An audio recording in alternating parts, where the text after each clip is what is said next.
where the moonless sky in chromatic dream.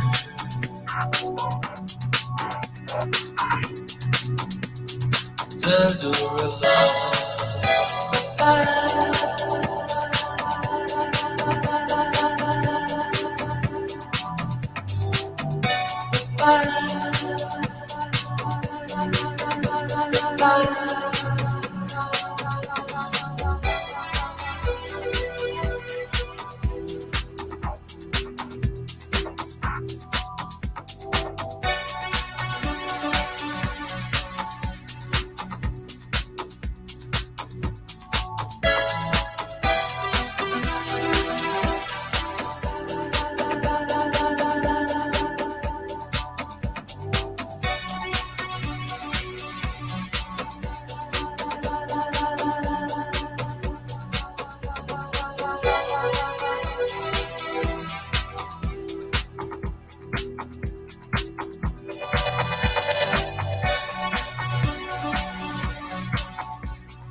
Far from the sea, let's go back into the night.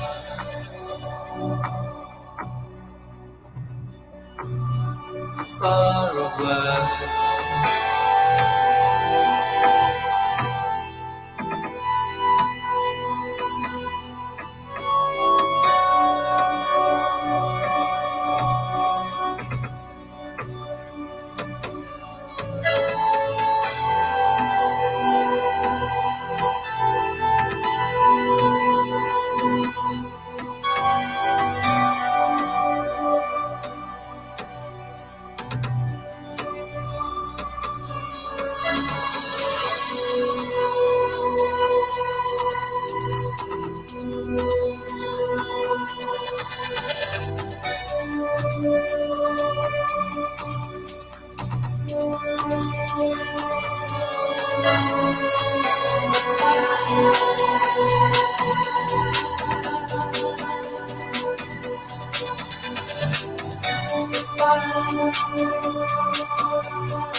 Buenos días, España. Buenas tardes, Latinoamérica. Bienvenidos al plan de formación continua del mes de enero del año 2023.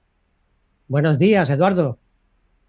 Buenos días, Antonio, ¿cómo estás? Buenos días a todos los que nos acompañan desde aquí, desde Latinoamérica, o buenas tardes desde España. Un gusto estar un mes más aquí con ustedes. Muy bien. Lo primero que voy a pedir es un verde, si nos escucháis todos bien, y recordar que en la parte central de vuestra pantalla, gracias por el aplauso, que todavía no hemos comenzado, en la parte central de vuestra pantalla tenéis el icono clásico de Berleo. Si hacéis doble clic en él o simple clic, se expande la pantalla para que podáis ver el contenido que os vamos a presentar hoy, mi compañero Eduardo y yo, a través de la plataforma de Vidi. Bien, pues sin más preámbulos vamos a comenzar, ¿no? Entonces aquí vamos a ver un poco de historia, sí, no de historia de la humanidad, porque todos sabemos que la humanidad tiene mucho que contar, ¿no? Pero sí es verdad que para saber hacia dónde vamos en el futuro, deberíamos de conocer en el presente actual nuestro pasado. Y en este caso, el conocimiento del pasado, o bien de la informática, o bien de la comunicación en general, podría ser, por ejemplo, el cómo se transfiere información entre distintos puntos, o llamémosle zonas geográficas, ¿no? Bien, todos nosotros conocemos lo que es una conexión directa, bien por cable o bien por un dispositivo. Conocemos que a través de la red de área local o la llamada WAN o intranet, extranet e internet también se transfiere información, ¿no? Podemos llevar información sobre copias de seguridad, servicios en líneas y también en intercambio de dispositivos. Esta información, aquellos viejos del lugar, de los cuales me incluyo yo, lógicamente, conocemos aquellos antiguos dispositivos de almacenamiento, los típicos disquetes, los discos de tipo ZIP, discos JAV, el CD, que no queda muy lejos, el DVD y las cintas, ¿vale? Claro, lógicamente dentro de cada tipo de dispositivo de almacenamiento pues hay distintos tamaños, ¿no? Pero bueno, no vamos a entrar en ello. Simplemente yo quiero que le deis a un color verde los que echáis de menos aquellos tiempos antiguos pasados donde utilizábamos este tipo de dispositivos de almacenamiento, y en rojo, digamos, los más nuevos del lugar que posiblemente, pues bueno, o lo hayan utilizado poco o no lo hayan utilizado, ¿no?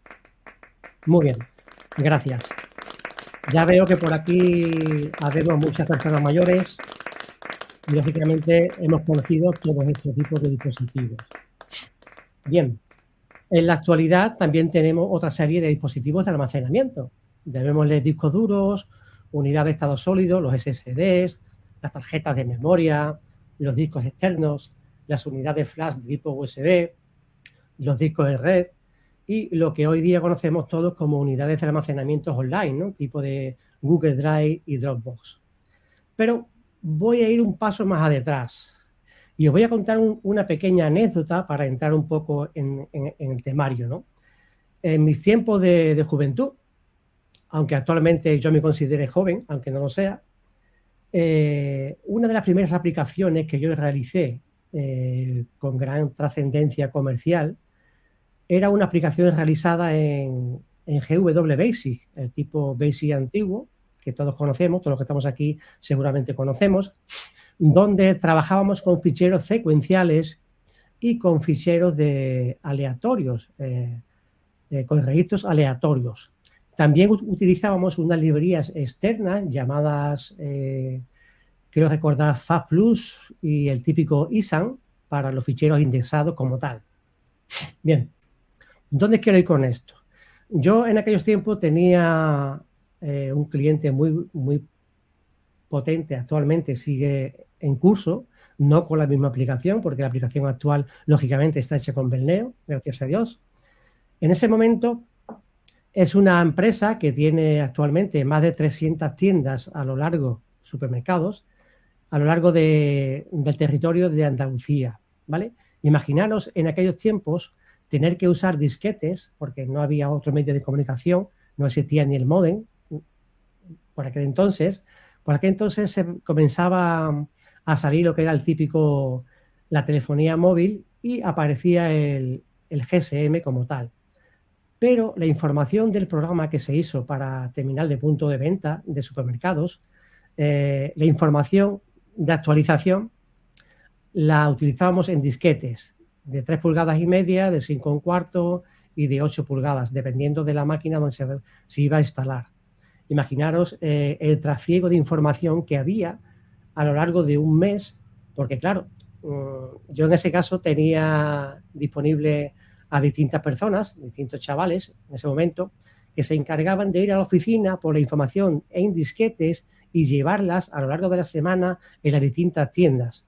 Imaginaros el coste económico para la empresa que suponía tener que mantener a un montón de personas simplemente para llevarle un disquete y actualizar la información en los TPV para actualizar los precios. Eso ya con el tiempo, gracias a Dios, la llegada de GSM y de los, digamos, los medios de comunicación que pueden ser los modem, ¿vale? Pues pudimos enviar información a un FTP y de ese FTP se enviaban los ficheros y la misma aplicación se encargaba de capturar esa información. ¿Dónde voy con todo esto? Y no me extiendo más.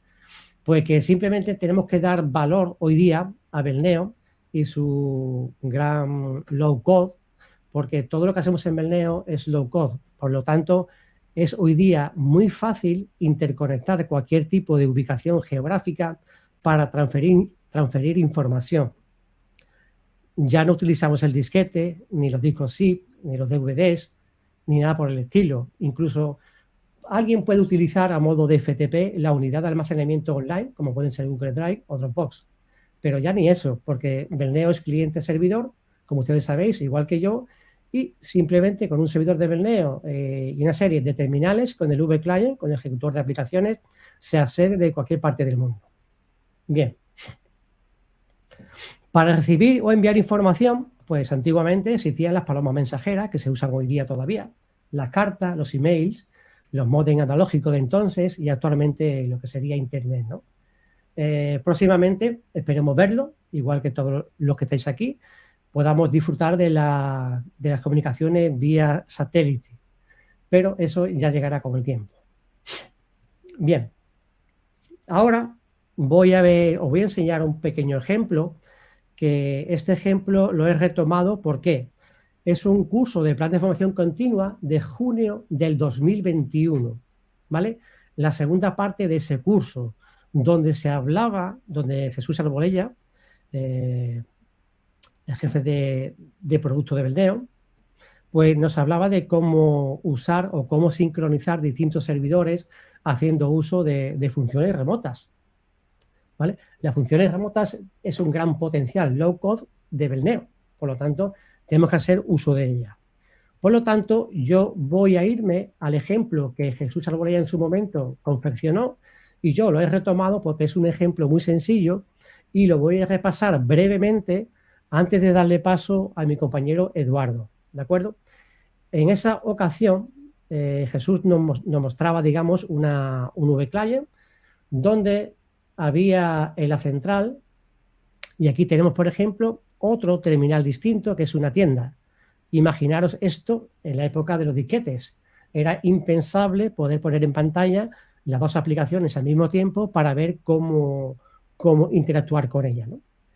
Aquí, si yo, por ejemplo, no sé, voy a marcar, por ejemplo, todos los registros que hay aquí, que son 20, y aquí tenemos la posibilidad de enviar, pero voy a poner aquí a la escucha esta otra aplicación. Esta aplicación que es la tienda de destino, donde vaya a parar toda la información.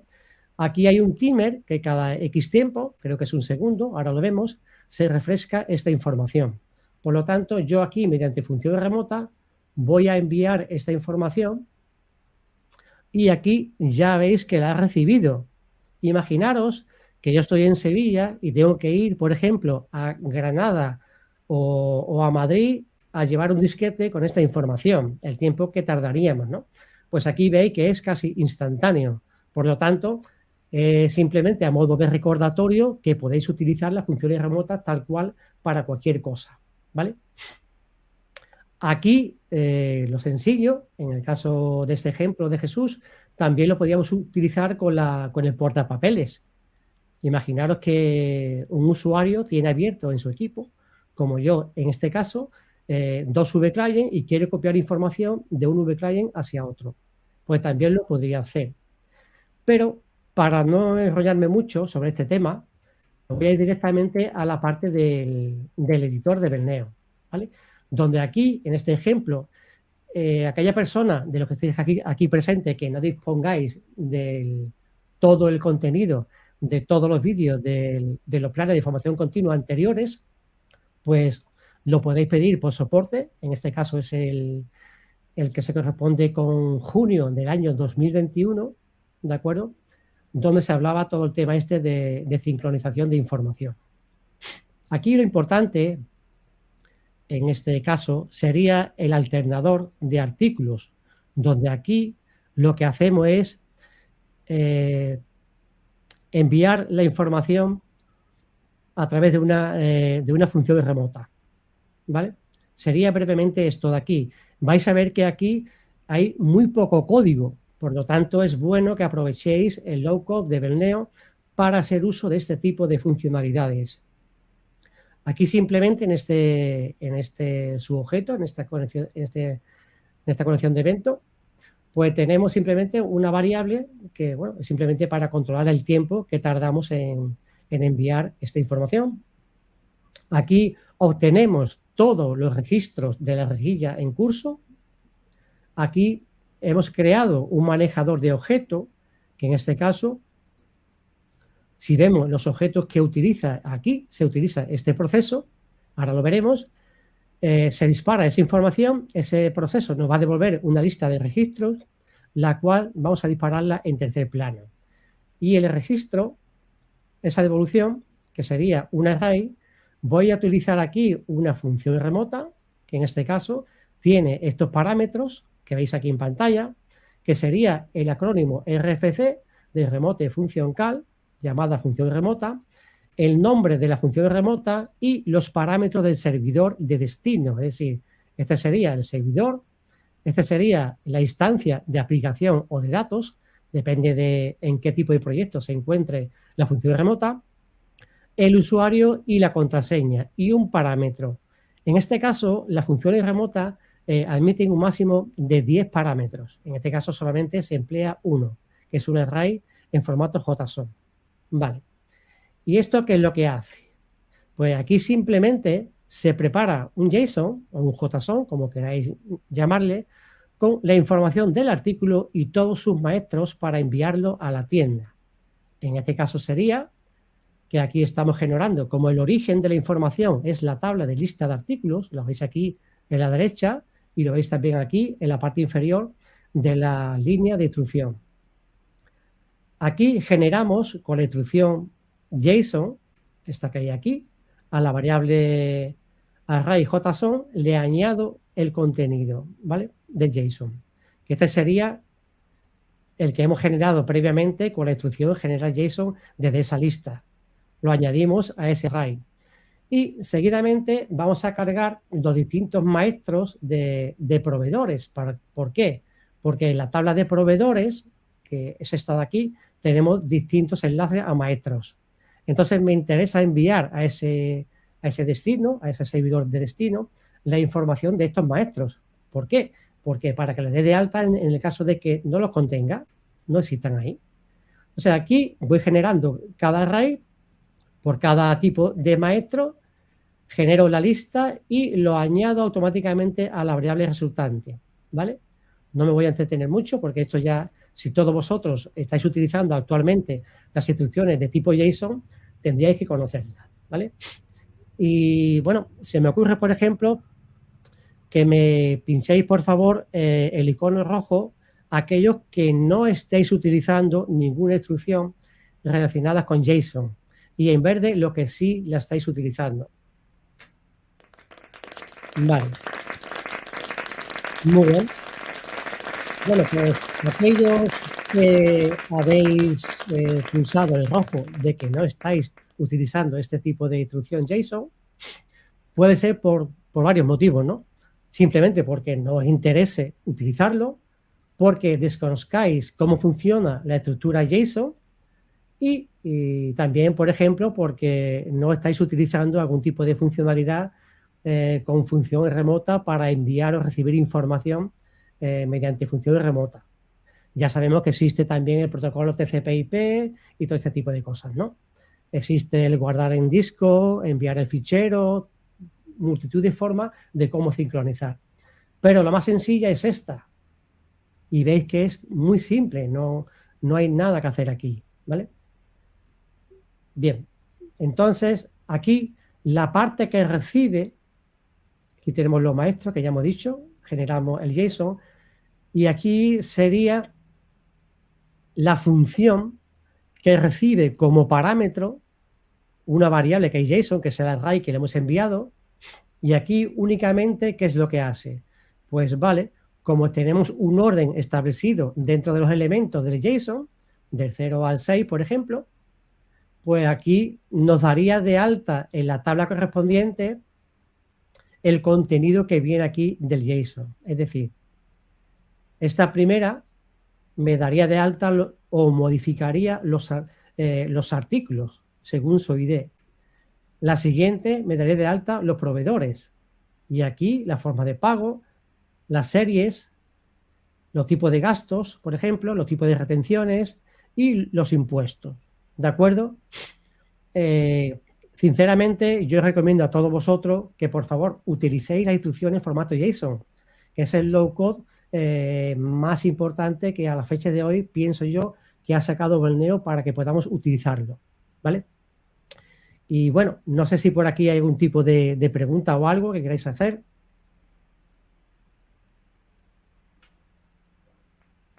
Sí, Antonio, por acá veo una pregunta de Fernando.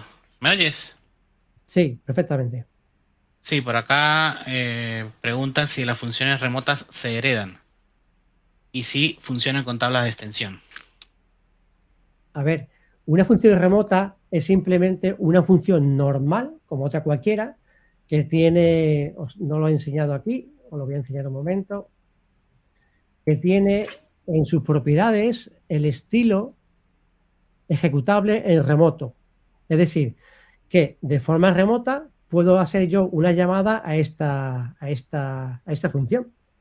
Claro, heredable, ¿qué significa heredable? Porque cuando yo llamo a una función remota, la tengo que llamar directamente al servidor y al proyecto de datos o de aplicación donde se encuentre, ¿vale? Por lo tanto, conociendo esos valores, pues tendrías que conocer esos valores para hacer uso de las funciones remotas. Por lo tanto, da igual que sea heredable o no, porque básicamente la vas a llamar definiendo el servidor, la instancia de aplicación o de datos, el usuario y la contraseña para su ejecución, ¿vale? Que si es válido para tabla de extensión, sí. ¿Por qué no? Recordemos que una tabla de extensión únicamente es la relación de 1 a 1 con su tabla maestra principal, ¿no? Entonces, por un lado, yo puedo tener la confección de aquí, por ejemplo. Aquí tendríamos la función remota. Imagínate que aquí, por ejemplo, cuando estemos cargando los artículos, pues yo aquí generaría un array, por ejemplo, yo cargaría el registro de la tabla de extensión y puedo crear un array directamente con los registros extendidos y a partir de ahí enviarlo de igual manera. No creo que haya ningún problema con ello, ¿eh? De hecho, nosotros en consultorías, en el día a día, tenemos muchas casuísticas donde usamos múltiples funciones de esta característica donde trabajamos con todo tipo de tablas. Simplemente tienes que organizarte a la hora de componer el array de todo el contenido. ¿De acuerdo? No sé si con esto te ha ayudado en algo. Entendería que sí. Igual si tienes alguna otra duda, Fernando, nos puedes consultar nuevamente y con gusto te ayudamos. Vale, pues entonces, llegado a este punto, os paso el testigo a mi compañero Eduardo, que también os va a enseñar una técnica muy buena. No es la técnica del disquete, ni de la cinta perforada, ni nada de eso. ¿vale? Pero que la vais a utilizar sí o sí, ¿de acuerdo? Venga, os dejo con él. Gracias, Eduardo. Gracias, Antonio. Tomo por aquí la pantalla central. Muy bien. ¿Me confirman si ven la pantalla? Entiendo que sí. Muy bien. Pues ese aplauso es para ti, Antonio, por tu presentación. Muchísimas gracias. Bien, vamos a ver un poco del tema de lo que venimos a ver de sincronización entre servidores. Antes de comenzar, me gustaría aclarar, me gustaría especificar que cada ambiente de producción tiene sus particularidades, tiene sus cositas. Y cada instalación puede llegar a requerir de una sincronización diferente que está basada en sus necesidades o directamente en su forma de trabajo. ¿Okay? Es por eso que para este curso hemos tomado dos ejemplos, los más comunes que nos han pedido por soporte o por consultoría. Hemos tomado dos ejemplos y le hemos buscado una solución lo más simple posible, pero también lo más robusta y lo más potente posible. En el primer escenario que vamos a ver, vamos a analizar un caso que es cuando tenemos una instalación que requiere alta disponibilidad, es decir, necesitamos tener un servidor que sí o sí siempre esté funcionando, siempre esté atento, siempre esté operativo. Y si en caso de que cualquier imprevisto suceda, que ese servidor se vuelva inaccesible por la razón que sea, podamos colocar un segundo servidor en el menor tiempo posible, lo podamos colocar activo para continuar trabajando.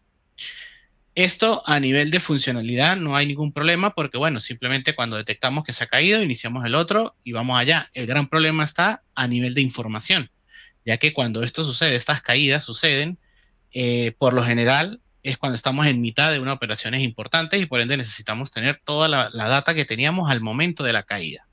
Entonces es aquí donde entra un primer aspecto que en este caso, para poderlos diferenciar los dos métodos, a este le he llamado replicación. ¿Okay? Básicamente consiste en tener un servidor central, un servidor principal, que es el de operación, y luego se va replicando esa información hacia otros servidores. En el punto bin que les vamos a enviar al finalizado el curso, pasado unos días finalizado el curso, van a recibir este punto bin y van a tener estas dos carpetas, replicación y sincronización. Vamos a ver ahora replicación. Esta carpeta replicación en el proyecto de aplicación únicamente contiene estos objetos porque la mayor parte de la información de los objetos funcionales se encuentran en el proyecto de datos. ¿Ok? Entonces, aquí vamos a encontrar también una serie de funciones, variables que vamos a estar utilizando, procesos y algunas tablas que vamos a utilizar. Así como también vamos a tener en la sección de scripts un par de scripts que son los que vamos a utilizar. En un caso, replicación envío, para ejemplificar que este es el paso de que se envía, y replicación recepción. ¿Ok? ¿Qué es lo primero que vamos a ver? Lo primero que vamos a ver o analizar es cómo va a funcionar esta replicación. ¿Ok? Entonces, en principio, cuando ocurre un evento, es decir, por ejemplo, en la tabla de artículos, en un posterior al alta, ¿ok? O posterior a la modificación o posterior a la baja, según corresponda, cuando ocurre este evento, llamamos a una función reblock. Esta función reblock lo único que va a realizar, lo hace simple precisamente para tratar de penalizar al mínimo posible el uso de la aplicación. Lo único que va a analizar es revisar si existe un directorio. Si no existe, obviamente lo crea y crea un fichero dentro de ese directorio, el cual va a contener una letra que va a identificar la operación, A de alta, M de modificación, B de baja, punto y coma, y un ID, que es el ID del registro que está sufriendo esa operación. ¿Okay? Entonces, este código lo único que va a hacer es crear un fichero en disco, ya sea nuevo o agregar, porque así es como está configurado, va a agregar una letra, punto y coma, y un código. De esta forma se hace lo más simple posible, y esto lo que va a hacer, o lo que va a almacenar en disco, es un fichero con todas las operaciones que han ocurrido. Hasta el momento aquí solamente se genera un fichero con todas estas operaciones, altas, bajas y modificaciones, por cada tabla, obviamente. Ahora bien, ¿cómo hacemos o cómo se hace para que esta información viaje hacia lo que viene siendo el servidor destino? Para ello voy a ejecutar la aplicación y les muestro en la parte de configuración la pestaña de replicación. Aquí vamos a indicar que este es un servidor principal y por ende su servidor de replicación, el servidor donde él quiere mantener la base de datos actualizada, está ubicado en esta dirección, se corresponde con esta instancia y los datos de acceso vienen siendo con este usuario y esta clave. ¿Ok? De aquí la importancia de lo que explicó mi compañero Antonio, precisamente porque toda la comunicación de ida y vuelta se hace a través de funciones remotas. ¿Ok? Este es un gran aliado que muy pocos sacan provecho y realmente nos permite infinidad de cosas para comunicar servidores entre sí. Entonces, acá definimos cuál va a ser el servidor, la instancia y la función, el usuario y la clave donde queremos que replique. Para hacer un ejemplo, voy a crear acá una instancia nueva, que la voy a llamar replicación, por ejemplo. El proyecto obviamente es gestión PYME y creo su respectiva carpeta. Esto es una instancia nueva, que obviamente todos sabemos que está completamente vacía. Lo único que me voy a asegurar es que tenga acceso a nivel de grupo de usuarios, tenga acceso a todos los proyectos, en este caso de datos. ¿Por qué? Porque recordemos que las funciones que vamos a ejecutar en este caso están almacenadas en el proyecto de datos. Por ende, necesito acceso a ese proyecto de datos.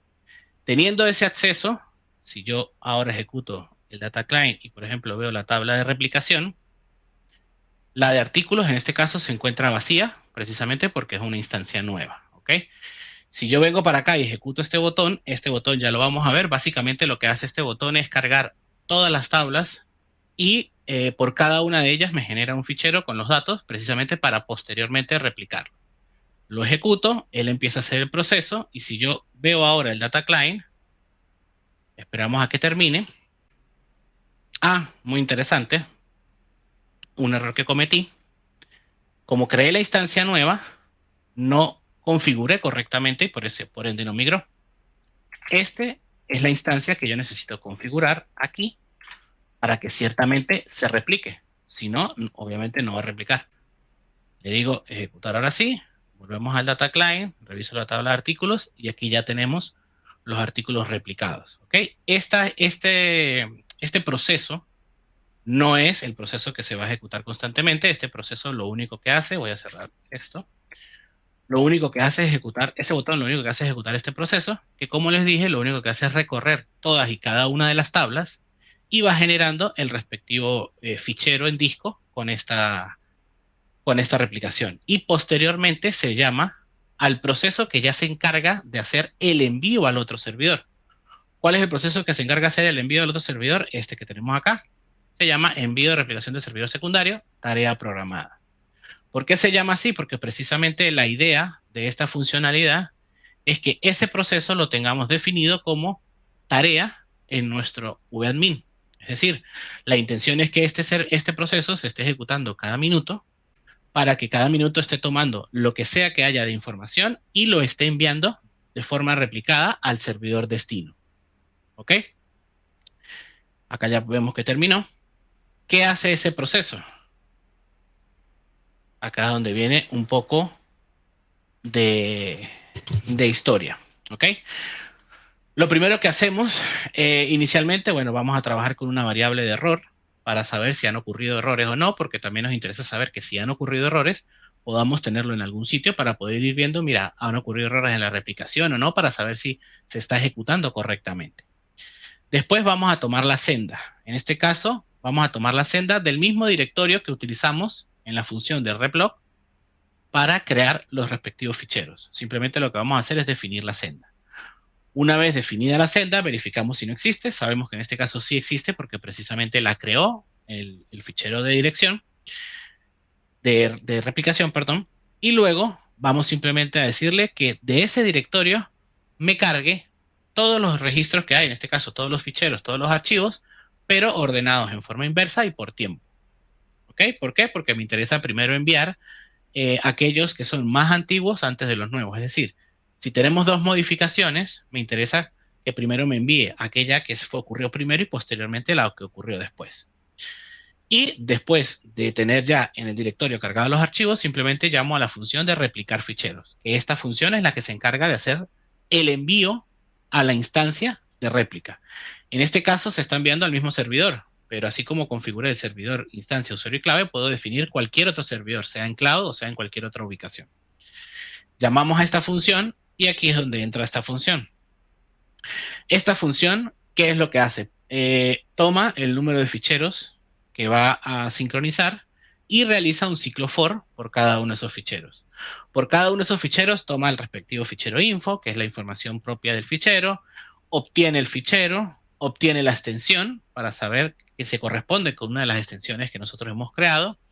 Se verifica si es un fichero pendiente o no, porque recordemos que primero me interesa enviar aquellos que han obtenido error para volverlos a enviar, o en su defecto, los que no se han enviado por tema de tiempo.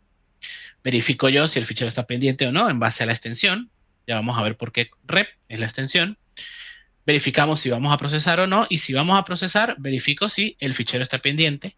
Si el fichero no está pendiente de envío, ¿ok? Entonces, sencillamente lo que se hace es se renombra por rep para que ya pase este primer filtro y saber que este fichero es el próximo, en la próxima ejecución, el que se va a enviar. En el caso de que sí corresponda enviarlo, entonces simplemente abrimos el fichero y aquí es donde vamos a realmente leer el registro modificado. ¿Okay? Recordemos que cuando creamos este fichero de log, se creó únicamente con una variable, un separador y un ID. ¿Okay? Esto para penalizar lo mínimo posible lo que es el alta, baja y modificación. Entonces, en esta parte del código, en esta porción del código, puntualmente, lo que vamos a hacer es, partiendo de esa información que sabemos que hay, voy a leer ese contenido y de ese contenido voy a separar los valores para obtener lo que me interesa. ¿Qué pasa? Sabemos que en ese fichero pueden haber o una línea de un cambio o pueden haber n. Entonces, acá lo que se hace es precisamente separar por un salto de línea para poder saber que hay n líneas que son las que vamos a procesar. Teniendo esas n líneas, que es lo que vamos a procesar, entonces lo primero que hago es separar cada una de ellas y de cada una de ellas obtener cuál es la letra, o sea, la acción, y cuál es el respectivo ID. ¿Okay? Primero le hago un split por la punto y coma para separar la operación del ID y después el ID lo tomo de la posición 1 y le hago un split por la coma. Ya vamos a ver por qué al ID le hago otro split. Recordemos que el split en este caso lo que me hace es separarme las cadenas por el carácter o la cadena de caracteres que yo le indique. Entonces, cuando yo le digo primero un split punto y coma, estoy separando en un array, en un vector de 2, los dos valores, tanto la letra como el código. Y cuando le vuelvo a decir punto y coma, él me separa nuevamente por la coma. ¿Ok? Luego, por cada uno de ellos veo si la operación es baja, pues lo meto dentro de un objeto de baja. Y en caso contrario, si no es baja, quiere decir que es una alta o una modificación, leo el registro por ese ID. ¿Ok? Por el ID que me dijeron. Y simplemente lo agrego a la lista final, que es la lista que se supone que yo voy a enviar al otro servidor. Hasta este momento estamos trabajando solamente con los ID. Realmente no estamos trabajando con la información. ¿Ok? Es aquí cuando estamos añadiendo a la lista el registro como tal. Aquí es donde estamos tomando el registro y lo estamos añadiendo a un objeto, una lista, que es un VRegisterList. ¿Por qué?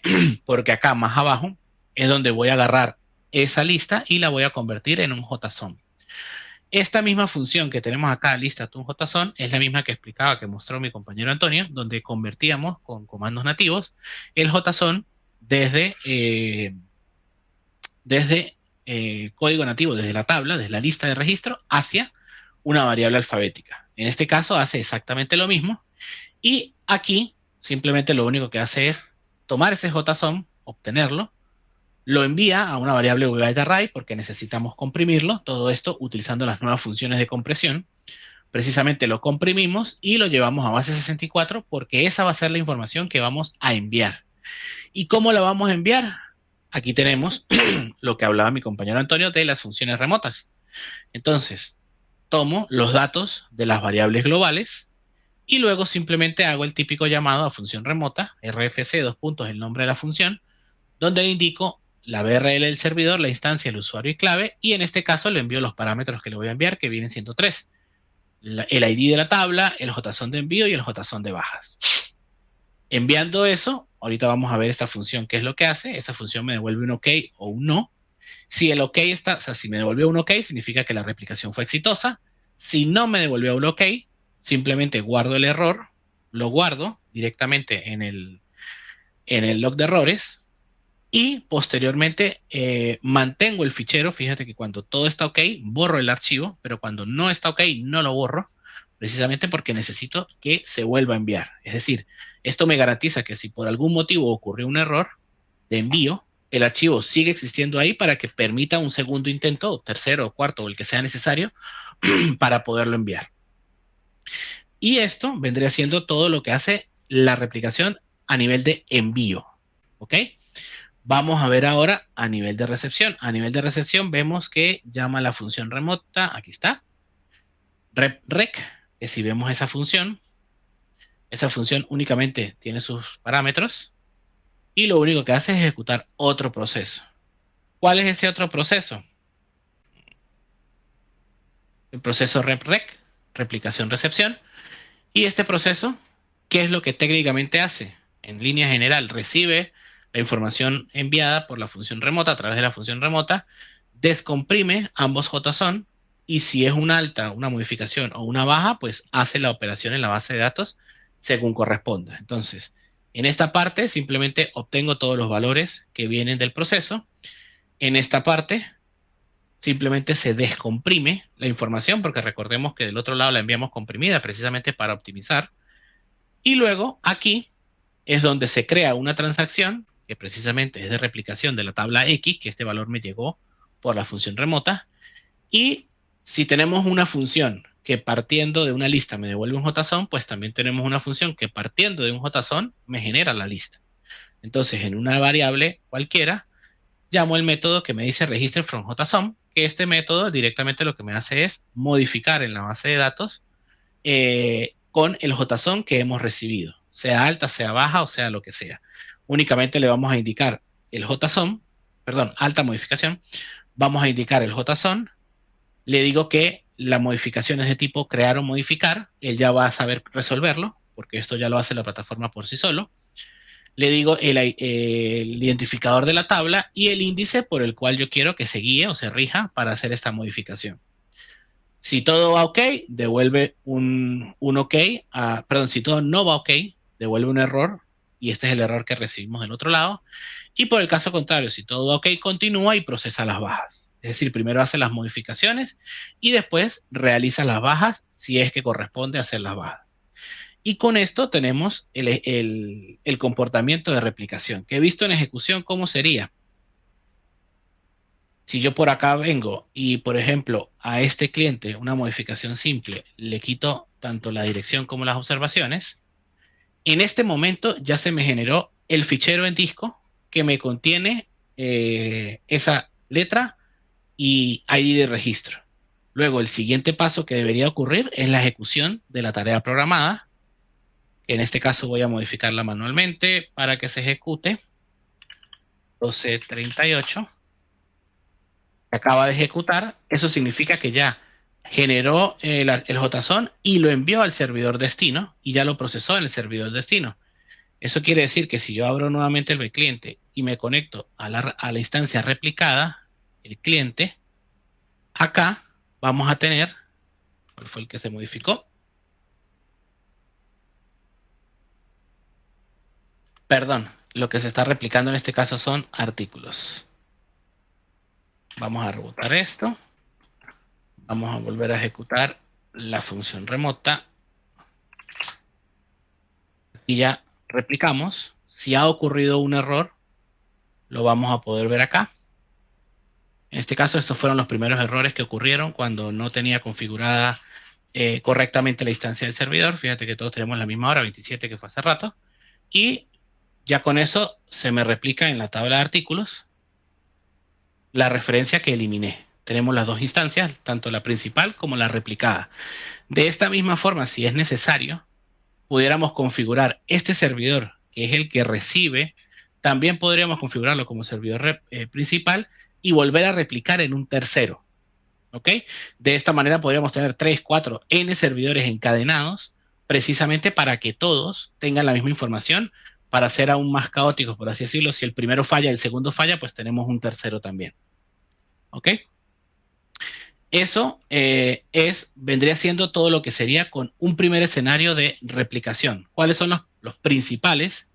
El replog, que es el que se encarga de generar el fichero con la letra y el ID. El proceso de rep envío, que es el que se encarga de hacer el envío a la otra instancia o al otro servidor.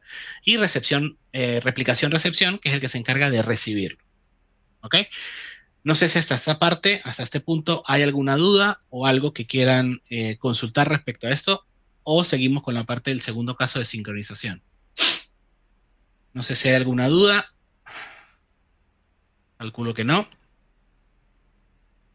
A ver, un verde si estamos entendiendo todos lo que hemos visto hasta ahora. Bien, parece que sí. Antonio, ¿me decías algo? No, nada, no había alguna pregunta de momento. Ah, vale, perfecto. Entonces, bien. Acaba de entrar una de Wilson David Eguez. Gracias, Wilson. Me pregunta lo siguiente: ¿existe límite en tiempo de réplica entre servidores? ¿El límite en qué sentidos? Límite en tiempo, no. Puedes enviar por función remota todo lo que quieras. Obviamente va a depender de tu velocidad de conexión, el tiempo que demore en hacer este envío, pero por eso se hace con las funciones de compresión para que sea lo más óptimo posible. No sé si te refieres a ese tipo de límite en tiempo o te refieres a algún otro límite en tiempo. Vale, me dice que ok. Yo aquí puedo puntualizar en mi propia experiencia. Yo cuando envío una función remota a un destino, en el propio contenido, pongamos el caso del JSON, suelo poner al final, por ejemplo, un /fin, un carácter o algo que me indique de que ha llegado la cadena completa a ese destinatario, ¿vale? Porque a veces es posible que mediante microcortes de las telecomunicaciones, pues te pueda llegar, digamos, de forma parcial en este caso el JSON. Entonces, al final es bueno siempre poner un carácter como fin, ¿vale? Vale. Igual, tener en cuenta también, aparte de la acotación que está diciendo mi compañero Antonio, que si usamos las funciones de compresión, pues naturalmente al intentar descomprimirlo, si esa cadena llegó corrupta, llegó incompleta por la razón que sea, no va a descomprimir, por ende no va a continuar con el proceso y va a devolver un retorno de error precisamente por esa misma razón. Así que de cualquier forma estamos cubiertos ante eso. Aquí Fernando Víctor nos hace otra nueva pregunta. Con el tema del límite, ¿hay límite de capacidad máxima de envío o número de líneas de una lista? No, lo que tienes que tener en cuenta es no el número de líneas de una lista, sino el volumen de la información versus la velocidad de la conexión. Es decir, si el volumen de información es muy grande, es muy amplio, y tu conexión es muy lenta, tienes que tener en cuenta de que la función, el llamado a la función, no debería exceder los 10 minutos. Porque puede llegar a causar de que como en 10 minutos no ha respondido, el cliente crea o el servidor crea que es que hay un problema y vuelve a hacer el envío por segunda vez. Este tiempo se puede ampliar, pero en las configuraciones de los parámetros configurables del VServer, pero en principio la idea es que la replicación sea de volúmenes de información que tu conexión sea manejable, que tu conexión la pueda manejar. ¿Okay? Pueden ser 1 millones de registros, pero va a depender también de tu conexión o de la conexión de los servidores en este caso, que es quienes hacen la comunicación. Porque en este caso no es el cliente quien envía, sino es el servidor quien se comunica directo servidor contra servidor. Muy bien, Eduardo. Puedes continuar. Gracias. Bien, continuamos entonces. Esto referente a lo que fue replicación. Ahora, veamos el segundo caso. El segundo caso va un poco de la mano con la anécdota que comentó mi compañero Antonio referente a las tiendas. En este caso se basa una instancia, por decirlo de alguna manera, una instancia central, que es la que manda, por así decirlo, en lo que son los artículos. ¿Vale? ¿A qué me refiero con que manda? Bueno, ellos son los que definen qué artículos se venden, qué artículos no se venden, a qué precio se venden y a qué precio no se venden, por ejemplo, qué descripción tienen, cualquier valor de lo referente al artículo. Y luego existen N cantidad de tiendas. Cuando digo N, pueden ser tiendas que estén alojadas en el mismo servidor o incluso pueden ser tiendas que estén alojadas en servidores remotos. Es decir, yo tengo mi servidor central, por decirlo de alguna manera, en el cloud de Belneo, y luego tengo todas las tiendas trabajando en local con servidores locales. ¿Ok? Y necesito que, por decirte algo, si estamos hablando de precios, una vez al día o una vez cada hora, eso va a depender también de la tarea programada, se estén sincronizando estos precios o estas actualizaciones que han venido ocurriendo. ¿Ok? Para ese escenario he creado lo que es la carpeta que se llama sincronización. Cumple la misma norma. En el proyecto de aplicación hay una carpeta de sincronización, en el proyecto de datos hay una carpeta de sincronización y en los scripts tenemos también la respectiva carpeta de sincronización. ¿Por qué hago esta aclaración en ambos casos? Porque seguramente si desean copiar esta funcionalidad para alguno de sus proyectos, pues precisamente les aclaro cuáles son los objetos que intervienen en cada una de ellas para que puedan copiarlo y pegarlo de la forma más simple posible. ¿Vale? ¿Cómo funciona la parte de la sincronización? Acá, ¿qué es lo que se hizo? Una vez entendido el concepto de cómo funciona, es decir, un trigger que hace la menor carga de trabajo posible, generando un archivo con una letra y un código, más un proceso en tarea programada que se encarga de hacer el envío a través de función remota y otro proceso que lo recibe, digamos que este es el núcleo de lo que viene siendo una sincronización. Luego entonces vienen las variantes, que es lo que comentaba al principio, que si necesito que sea réplica, pues lo utilizo de una forma. Si necesito que sea sincronización, como vamos a ver ahora, lo utilizo de otra forma, pero básicamente es el mismo núcleo, la misma lógica de proceso. ¿Okay? ¿Cómo funciona la sincronización? Lo voy a ver acá, la instancia principal. Voy a cerrar la alterna. En la instancia principal, lo mismo. Tengo en la configuración una sección de sincronización, pero aquí tengo unos datos ligeramente diferentes. En la historia anterior, el servidor central se encarga de enviar la información a cada una de las tiendas. En esta historia, en esta versión, cada una de las tiendas le pide al servidor central la información. Esto precisamente para cambiar la lógica de operaciones, precisamente dos formas distintas de operaciones que logran el mismo objetivo. En este caso, el servidor central está marcado que es un servidor central y tiene declarada en una tabla simple, en una tabla maestra de Belneo, tiene declarada todas las instancias de las cuales él va a poder enviar información o recibir peticiones de información. ¿Ok? Entonces, ¿para qué tenemos esta declaración? Porque por cada instancia o tienda que se tenga, yo necesito tener una copia de los ficheros. ¿Por qué? Porque si la primera tienda me pide la actualización y después me la vuelve a pedir, la segunda vez que me la pida, yo no tengo que enviarle la misma información que ya le envié al principio. Para eso, simplemente borro el fichero del disco. Pero si borro el fichero del disco, la tienda 2 o 3 no va a poder sincronizarse. Entonces, con esta tabla de instancias, simplemente lo que se hace en disco, ya lo vamos a ver en el código, es crear una copia del fichero por cada una de las instancias que tenga declaradas acá. Que esta va a ser la información que posteriormente va a viajar al otro servidor. ¿Ok?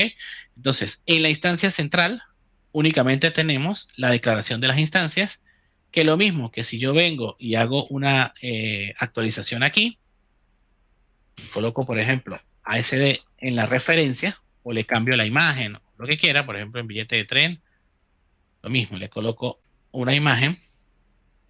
Aquí han ocurrido dos cambios. ¿Qué pasa? Vamos al código. Lo mismo, en la tabla de artículos, en este caso, en posterior a la modificación, que viene siendo lo mismo, así como llamamos a una función de replicación, llamo a una función de sincronización. ¿Ok? ¿Qué hace esta función de sincronización? Lo mismo, la misma lógica que hace la de replicación. Es decir, me genera un fichero con la información que se ha venido ocurriendo, que ha venido generándose. Con la misma idea, una clave de operación, un separador y un ID del registro que está sufriendo dicha modificación. ¿Por qué? Para precisamente lo mismo, hacer la menor carga posible de trabajo a la tabla y a la operación, a la transacción en sí, para que el usuario no se vea afectado su funcionalidad del sistema por esta replicación o por esta sincronización. Luego tenemos una tarea programada que cumple la misma función. Vamos a colocarlo acá, 1250. Fresco para ver que se ejecutó. Esta tarea programada que se acaba de ejecutar, ¿qué es lo que hace? Me ejecuta este proceso. Sincronización, generación de ficheros en la instancia central, tarea programada es el nombre. ¿Qué hace este fichero? Seguramente lo ven y es muy parecido, así que igual al que habíamos visto anteriormente. ¿Ok? Primero vemos la ruta en la que vamos a trabajar. Luego, si no existe el directorio, lo crea. En este caso sí existe porque venimos de una ejecución del log. Cargamos todos los archivos ordenados por tiempo y llamamos a la función de generar ficheros. Esta función de generar ficheros, ¿qué es lo que hace? Esta función de generar ficheros lo que hace es muy parecido a lo que vimos en el paso anterior. Tomamos el número de fichero y en este caso obtenemos la lista de instancias. Esto es una función que está al final, ahora la vamos a ver, no quiero hacer scroll down para no afectar la visualización. Obtengo un JSON con todas las instancias que hay. ¿Cuáles son estas instancias? Las que vimos en esa pantallita de instancias en el VClient. Obtengo el número de instancias y por cada fichero que encuentre en ese directorio, yo voy a crear una subcarpeta con el nombre de la instancia para en cada una de ellas colocar el fichero generado. Entonces, la misma opción, la misma lógica de generar el fichero, la misma lógica de abrirla, la misma lógica de tener los ficheros que son de alta modificación y los que son de baja, la misma lógica de leerlo, el respectivo fichero, la misma lógica de separar por salto de línea por si han ocurrido varios movimientos, la misma lógica de separar primero por el carácter punto y coma para obtener la operación y posteriormente tener el ID, y la misma lógica de separar por coma para el ID, que sé que todavía no lo he explicado, pero ya lo voy a explicar. Genero los respectivos JSON, que son los que vamos a enviar. Se comprimen con la misma idea que veníamos trabajando en la parte 1. Podemos vernos que es lo mismo. ¿Ok? Y posteriormente, por cada una de las instancias, aquí es donde cambia un poco, porque por cada una de las instancias, yo genero un fichero en disco con la copia de esa información. ¿Para qué? Para que cada instancia, cuando sea requerido, me pida ese archivo y en base a ello se lo pueda enviar. Antonio, no sé si me querías decir algo. Sí, perdona. Tenemos aquí una pregunta de Fernando García. Gracias, Fernando. Aunque yo le he puesto un par de respuestas, pero bueno, me gustaría que tú le indicases tu punto de vista, ¿no? Ejemplo, admites cabecera de factura y líneas. Envías Sí. la cabecera con sus totales y se graban. Envías las líneas y se graban, pero se disparan las actualizaciones a los totales duplicando su valor. ¿Cómo lo resuelves?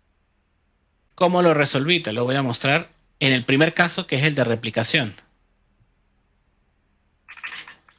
Con el proceso que me replica todo, primero, en este caso, envío las líneas de presupuesto y posteriormente envío las cabeceras. Entonces, cuando se envía la línea, se crean las líneas. En ese punto, las líneas quedan huérfanas porque no hay padre. Pero cuando se replica la cabecera, se replica ya el ID del padre con sus respectivos totales. Entonces, primero envío las líneas y posteriormente envío las cabeceras. De esa forma lo resolví para ese caso.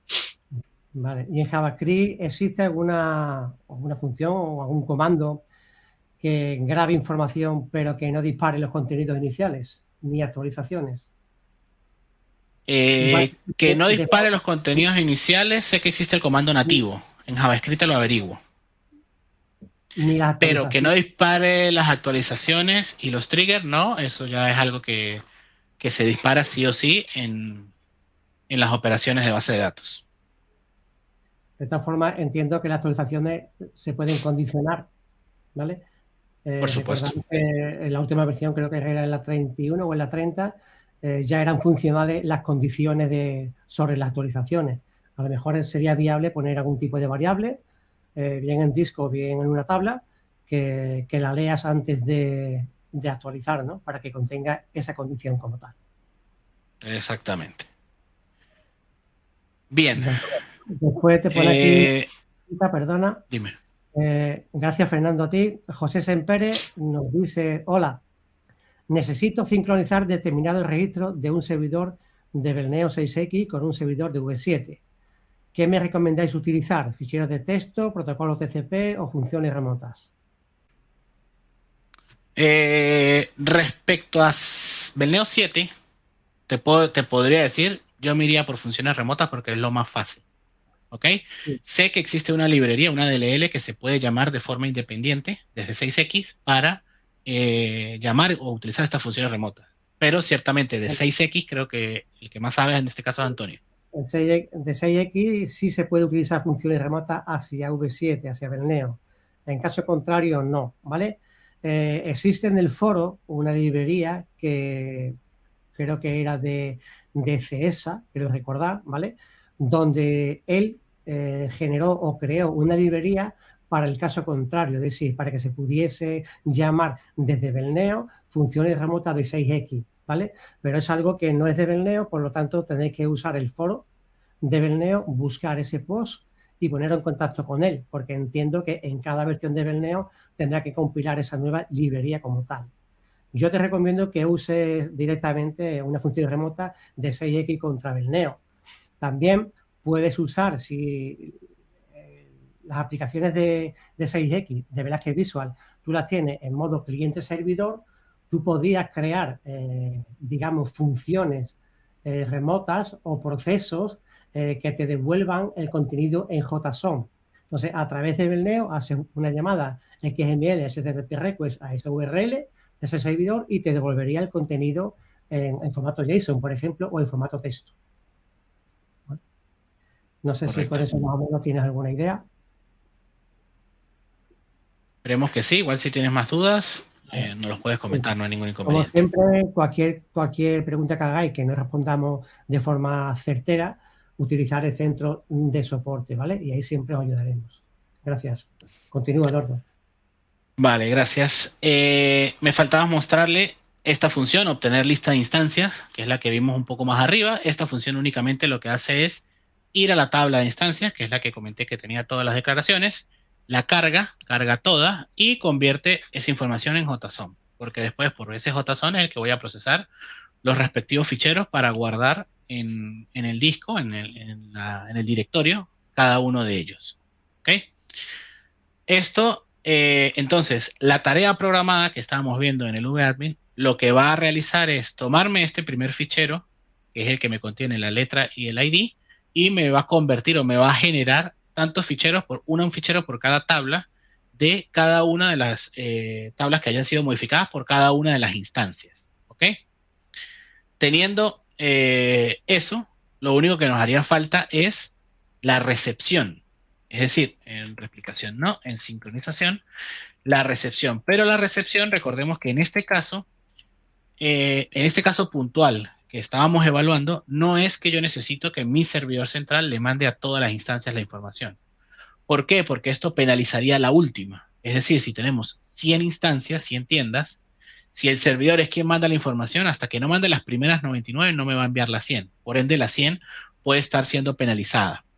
En este caso, ¿qué es lo que se hace? Cuando se ejecuta la instancia tienda, cada una de las tiendas, esta le hace una petición al servidor central en donde le dice envíame la información que tengo que actualizar. ¿Dónde ocurre eso? Algo que se me pasó a mostrar en el ONINIT del AutoExe. Este proceso, sincronización lectura en tercer plano. ¿Ok? Este es el proceso que se comunica con el servidor central y hace esto.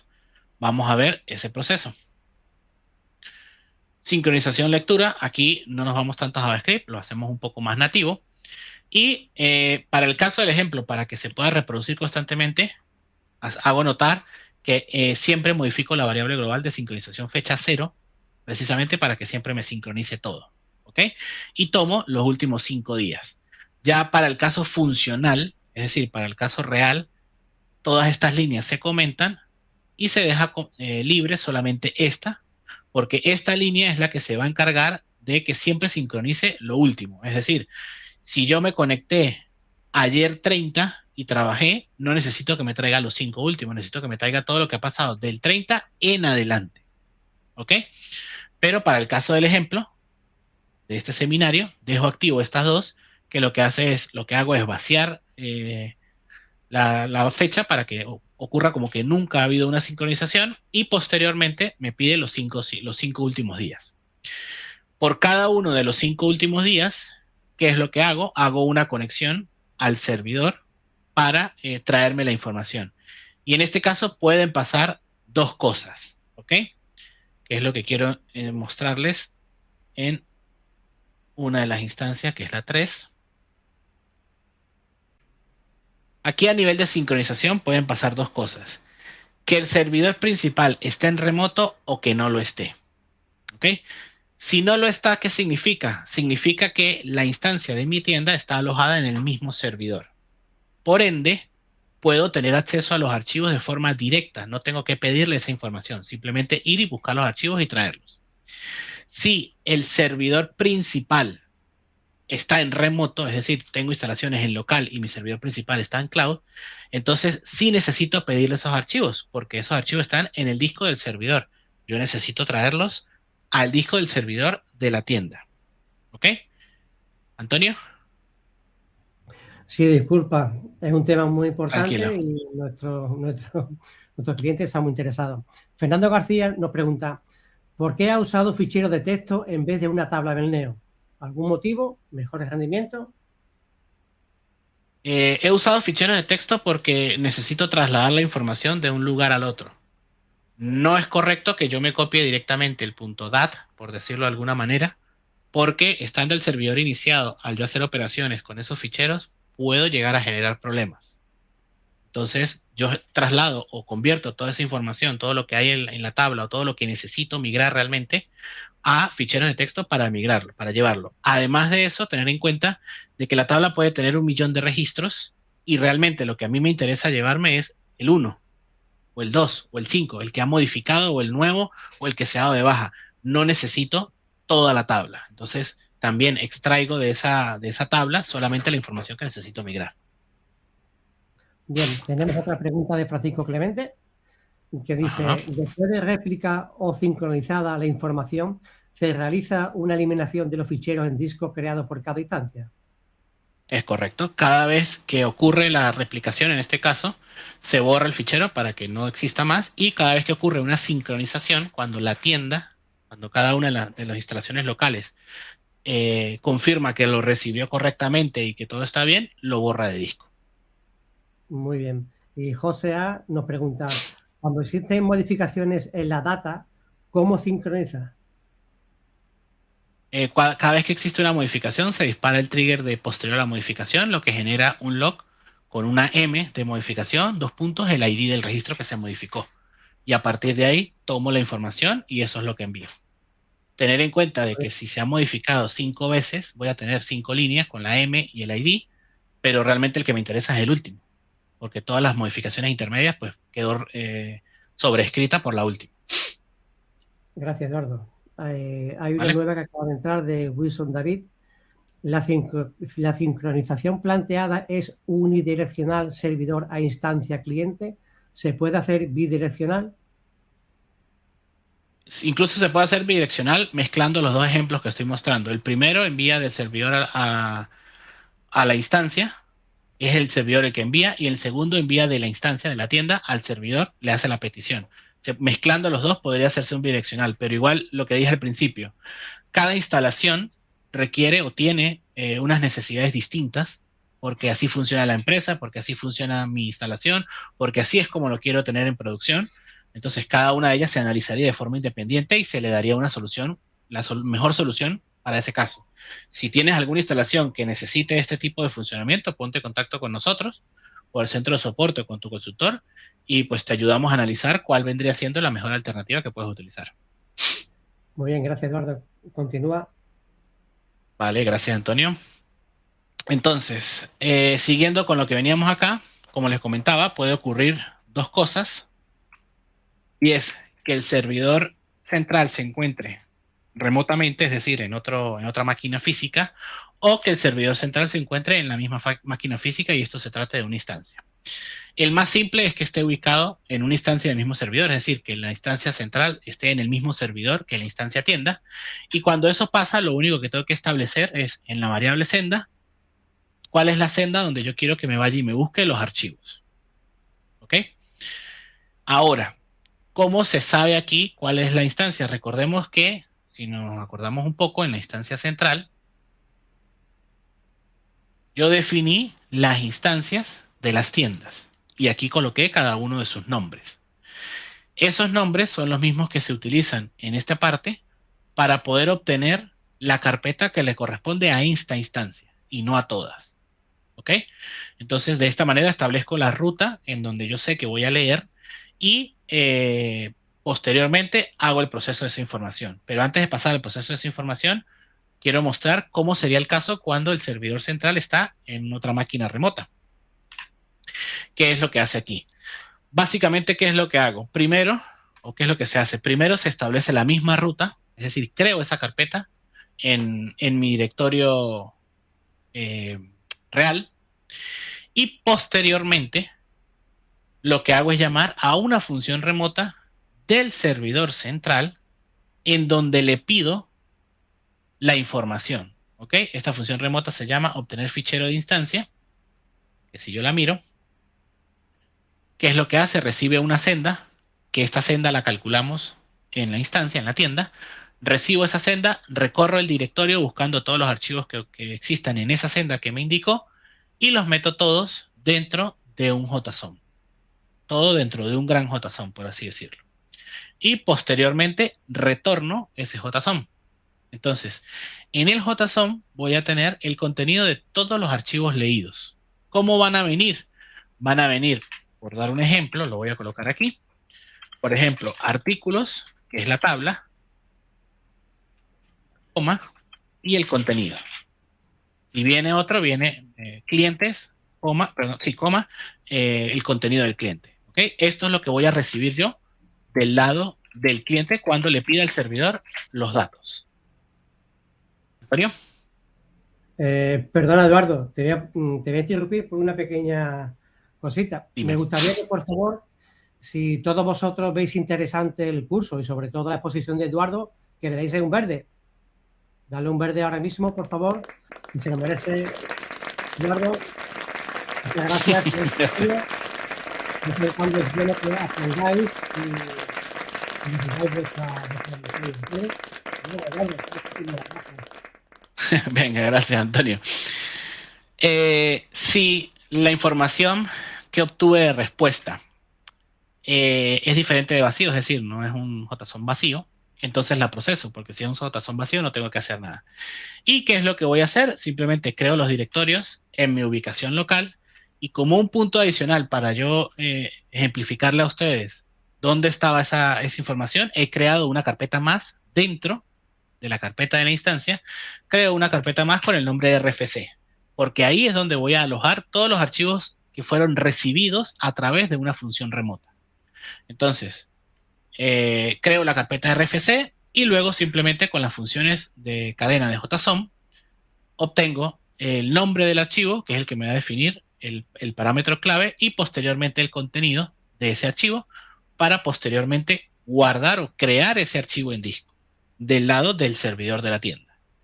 ¿Para qué hago todo esto? Porque como no tengo acceso a esos archivos, pues tengo que traérmelos de alguna manera. Entonces me conecto al servidor, traigo todos los archivos, los escribo en disco y establezco la ruta de lectura. Es decir, lo mismo que hice aquí, teniéndolo más fácil, aquí me tocó hacer un poco más de trabajo para poder obtenerlo desde otro servidor. Teniendo la ruta de lectura establecida, lo único que vamos a hacer es procesar todos y cada uno de los archivos que hay y realizar la respectiva importación. Tener en cuenta acá lo siguiente, siempre hemos hablado de que los archivos de alta y baja alta y modificación, perdón, van separados de los de baja. Esto es porque siempre ocurre primero todas las altas y modificaciones y posteriormente las bajas. ¿Por qué ocurre así? Porque si primero ejecutamos las bajas y después cuando utilicemos las funciones de JSON le enviamos un registro que se modificó y posteriormente se eliminó, este se va a dar de alta nuevamente. Entonces, en la instancia central lo voy a tener eliminado y en la instancia de tienda lo voy a tener creado con la última modificación. En este caso, ¿qué es lo que hacemos o qué es lo que se hace? Cuando se creó el archivo, lo nombré como una B para los que son de baja y una AM para los que son de alta y modificación. ¿Para qué? Leo los archivos porque siempre hay uno que se llama artículos AM, que son todos los artículos que se modificaron o se dieron de alta, y artículos B, que son todos los artículos que se dieron de baja. ¿Okay? En base a esos nombres, leo el archivo dependiendo de cuál leyó primero, porque depende de los factores que había en el momento de la creación de los archivos. Si primero leyó el AM, entonces establezco cuáles son los registros de AM y cuáles son los de B.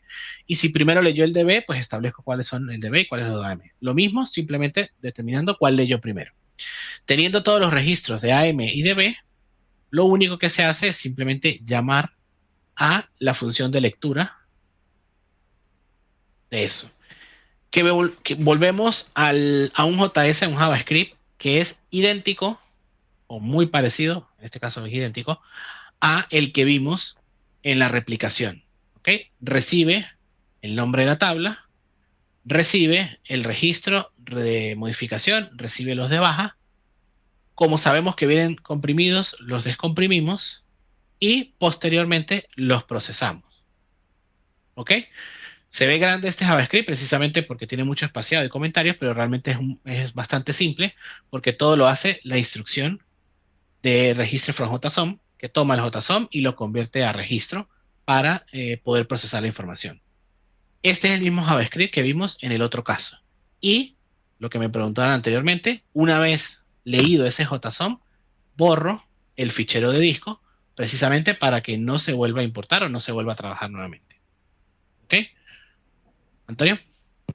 Sí, perdona. Estaba hablando ahora mismo de ficheros en disco y nos pregunta Wilson David Eger, gracias por tu pregunta de nuevo, si existe alguna diferencia cuando es en cloud o el servidor es en local con respecto a la creación de la senda, de las rutas o el uso de las rutas.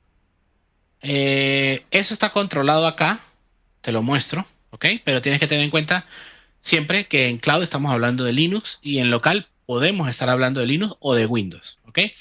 Eso está controlado aquí porque todas las rutas siempre arrancan por HomePath.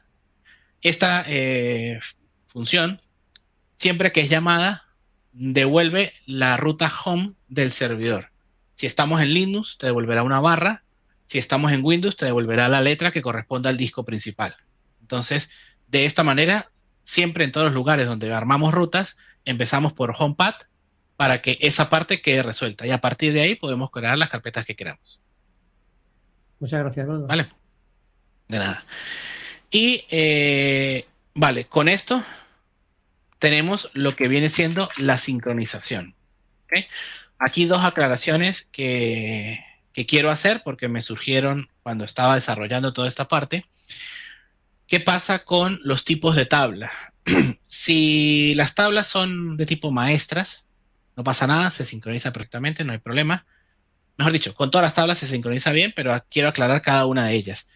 Si es una tabla submaestra, como en el caso de las líneas de presupuesto, ¿ok? También se sincroniza correctamente porque las funciones de JSON, cuando tú le pasas el ID, el índice por el cual se va a resolver, pues si tiene 2 partes, 3 partes, 4 partes, él se va a resolver automáticamente. Por ende, las tablas submaestras también. Las tablas arboladas tampoco tienen problema porque básicamente es un ID. La diferencia es que no es numérico, es alfabético, así que tampoco hay problema. Y con las tablas que son de tipo estadísticas, en este caso, en particular, estas tablas por lo general no contienen un índice ID. Entonces, siempre está el problema de que, bueno, ¿cómo replico? ¿Por qué? ¿Por qué digo que está el problema? Porque cuando hacemos el proceso de lectura, siempre hacemos referencia al índice ID. Entonces, aquí habría que cambiar a que si la tabla es tal, el índice que voy a utilizar es tal. Para simplificar todo esto, para resolverlo de la forma más sencilla, ¿qué es lo que hice en este caso? Bueno, para aquellas tablas que son históricas, que no tienen un índice ID por el cual registre una clave única de este estilo, siempre esas tablas tienen una clave única. Aunque no sea el ID, siempre es una tabla única, una índice clave única. ¿Cuál es la recomendación en este caso? Podemos modificar el JavaScript para que, no, dependiendo de la tabla, tome otro índice, pero pienso que eso es complicarlo un poco más de la cuenta, y simplemente lo que hice fue duplicar uno de los índices de clave única y lo llamé ID. De esa manera, cuando proceses esta tabla, vas a encontrar el índice ID. Como es de clave única y está compuesto por lo mismo que tiene otra clave única, pues no va a haber problema y se va a replicar de forma exitosa sin ningún inconveniente. Entonces, básicamente, todos los tipos de tablas se van a poder replicar o sincronizar sin ningún inconveniente, salvo las históricas, como les comentó, que habría que hacer este pequeño cambio. ¿Ok? Y en principio, esto sería todo lo referente a lo que es la sincronización. No sé si hay alguna duda adicional o algo más que quieras comentar, Antonio. No sé si estás por ahí. ¿Escucháis? A ver si Sí, te ¿no? veo. Acá está, sí, te veo. Vale, si me escucháis bien. Sí, te escucho. Vale, pues de momento no hay ninguna pregunta por aquí. No sé si alguno de los asistentes quiere intervenir. Que por favor, estamos en Vidip. Tenéis una toolbar en la parte inferior, donde una de ellas es levantar la mano. De todas formas, bueno, acaba de entrar una pregunta de Wilson David Egue. Dice: ¿hay otras seguridades que hay que tomar en cuenta para realizar la sincronización de datos? En principio, las seguridades están tomadas aquí en el sentido de que si por algún error el proceso de recepción de la información dio algún error de lo que sea, el archivo no se elimina en el origen, por ende siempre va a intentar replicarlo y va a quedar el log de que se intentó replicar. Luego la seguridad de acceso, pues la tienes tú en el sentido de que solamente se va a sincronizar con aquel usuario, instancia y servidor, usuario, clave, instancia y servidor que tú indiques en las configuraciones. Así que teniendo esas seguridades, no habría más que tener en cuenta. Vale. Otra pregunta de Luis Ramón Sáenz. Muchas gracias por tu pregunta. Dice: para tanto replicar o sincronizar, el campo ID no puede ser de numeración automática. Me imagino por dónde va esa pregunta. Sí puede ser, y puede ser de numeración automática, no hay ningún inconveniente. Seguramente me lo preguntas porque cuando hace esta sincronización, bueno, ¿qué pasa si en la tienda y en la central crean un nuevo artículo ambos al mismo tiempo y tienen el mismo ID pero son distintos? Para ese tipo de casuísticas, que también me lo encontré llegado el caso, lo que se recomienda es que cuando la configuración de la instancia es en modo tienda, los ID que se creen siempre se le sumen un número. Es decir, si yo creo el artículo en la tienda central, en la instancia central, se crea el ID 1, pero si lo creo en la tienda se va a crear el 10.001. De esa manera, cuando se sincronizan, pues voy a tener el 1 y el 10.001 en la tienda y en la central solamente el 1. De esa manera no se van a pisar los registros y no se van a reemplazar. Vale. Otra pregunta de Nacho Sánchez. Gracias por tu pregunta. ¿Puedes enseñar el contenido de uno de los ficheros que se guardan? Para las submaestras, ¿qué información se guarda? Para las tablas submaestras, ¿qué información se guarda? A ver si puedo. A ver. Vamos a hacer lo siguiente rápidamente. En las líneas de presupuesto, que es la submaestra, en el posterior a la modificación, aquí llama la de replicación, pero voy a llamar a la de sincronización. A cerrar. Ejecuto. Instancia central, presupuestos de venta, y aquí la descripción se la modifico. Si yo me voy en este momento al servidor, ten en cuenta que es un servidor Linux, ¿ok? Reviso la carpeta de sincronización, el proyecto de gestión PYME, el día de hoy, porque se guarda por día, y aquí tenemos el archivo líneas presupuesto ventas, que es el que me guarda la letra M, separado por punto y coma, y el ID del padre, coma, el ID de la línea. Esto me indica que se modificó, ¿ok? Si yo ejecuto la tarea programada de sincronización, ahora son 13:19, y yo reviso ahora el archivo, vemos que ya ese archivo no existe. ¿Por qué? Porque ahora en cada una de las carpetas de las instancias declaradas, tengo el respectivo archivo de líneas presupuesto de venta AM y en líneas presupuesto de venta B. Si yo reviso el AM, porque lo que ocurrió fue una modificación, vemos que este es el contenido. Técnicamente es ilegible desde acá, porque recordemos que se guarda en comprimido en base 64, por ende esto no es de lectura pública, o sea, no lo puedo leer yo acá. Sin embargo, en Belneo, como lo descomprime y lo procesa, sí que lo puede leer. ¿Y en las tablas submaestras qué información se guarda? En las tablas submaestras, lo que te comentaba, se guarda lo que mostré al principio, ya cerré la pantalla, pero es el AM, punto y coma, el ID del padre, coma, el ID del hijo. Vale, de acuerdo. Bien, tenemos otra pregunta de Fernando García. Dice, hay que tocar todas las tablas y triggers para replicarlas. Con proyectos grandes es complicado. ¿Proyecta Belneo alguna solución? Bueno, Fernando, lo que te estamos dando actualmente en el curso de hoy es una solución. Distinto es que tú quieras replicar servidores de forma automática, por ejemplo, si tienes alguno en Amazon, entiendo que habrá otro sistema de replicación de servidores al completo, imágenes por imágenes de servidores. Ese tipo de solución Belneo actualmente no se dispone, ni tampoco tenemos un roadmap para ello, pero sí te animo a que lo pongas en el foro de ideas y que los compañeros programadores lo voten para poder evaluarlo. Correcto. No sé si hay alguna otra duda más. ¿Alguna duda? Parece ¿Alguien que no. se atreve a entrar en directo, a decir buenos días, buenas tardes? Nada, ¿no? Pues bueno, Parece que no. Bueno, una última pregunta de Wilson David. ¿Las tareas programadas en el VAdmin se pueden controlar desde programación? Controlar, si te refieres a crearlas, modificarlas y eso, no. Ok, sin embargo, recordemos que la tarea programada lo que ejecuta es un proceso que está programado en Belneo, así que tú puedes colocarlo en una tarea programada en el VAdmin o puedes colocar un botón en tu aplicación que presionado ese botón ejecute el proceso. Técnicamente el disparador es distinto, pero el objetivo es el mismo. Muy bien. Vale. Si no hay más dudas. Bueno, aquí tenéis en pantalla una encuesta de valoración, por favor. Rellenáis la encuesta que nos ayuda a mejorar todos los cursos futuros, ¿de acuerdo? Nada, recordaros que utilicéis el disquete, el típico disquete de 360 o 720 o de 1,4 megas para poder guardar la información, ¿vale?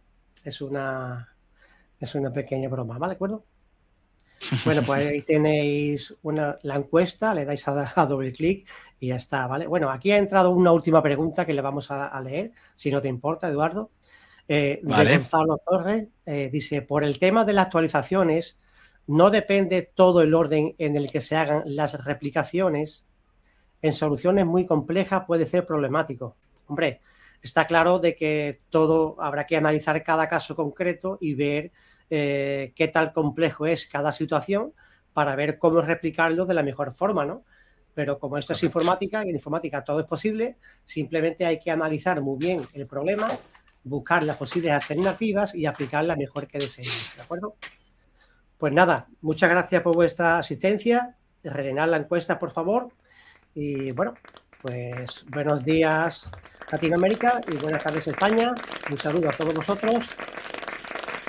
Eduardo. Venga, pues muchas gracias. Venga, muchas gracias a todos. Nos vemos, Antonio. Feliz día. Saludo. Hasta luego.